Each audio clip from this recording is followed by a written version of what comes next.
My name's Bill and I'm an alcoholic, and this show is called The Invisible Line.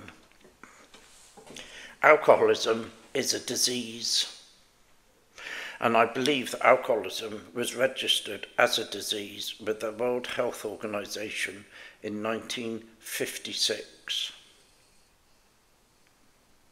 I was raised in an alcoholic home, and I became quite normalised to the use and abuse of alcohol.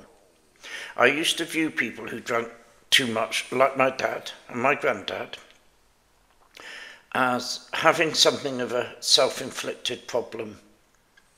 I also saw it as selfish, as ruinous, and as a waste of money. Money that always seemed to be available for drink, but not for everyday essentials. I saw, as a little boy, that there was no good sides to my dad's drinking whatsoever. I only saw negative sides. And when you live with it in your childhood, the negatives eventually become the normal. I then replicated what I grew up with the way I brought up my own children. I drank just like my dad. It was absolutely crazy when I'd lived and suffered from the use and abuse of alcohol all my life to then carry on where my dad had left off. And do you know what? I just never saw it happening. I never saw it coming. Why? Because that's alcoholism. In recovery, we talk about crossing the invisible line.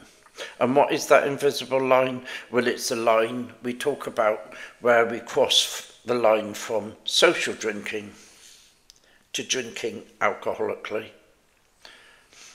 We all have different stories, different drinking patterns, and different times that we felt that we crossed that invisible line. Some members of AA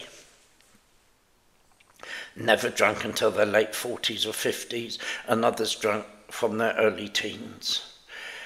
It's not a line we look for, nor is it a line that we attach any importance to. But we do look for a time in our lives when things really started to get bad. I never thought about it much for many years, but one day I did.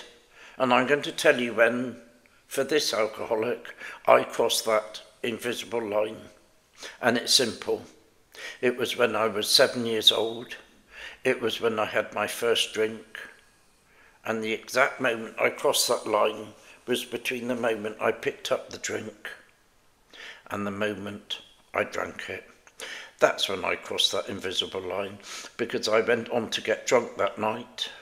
I triggered the allergy, and I now look back and realise I'd never had a drink like a normal drinker in my life. Bill the Shirt, Bristol.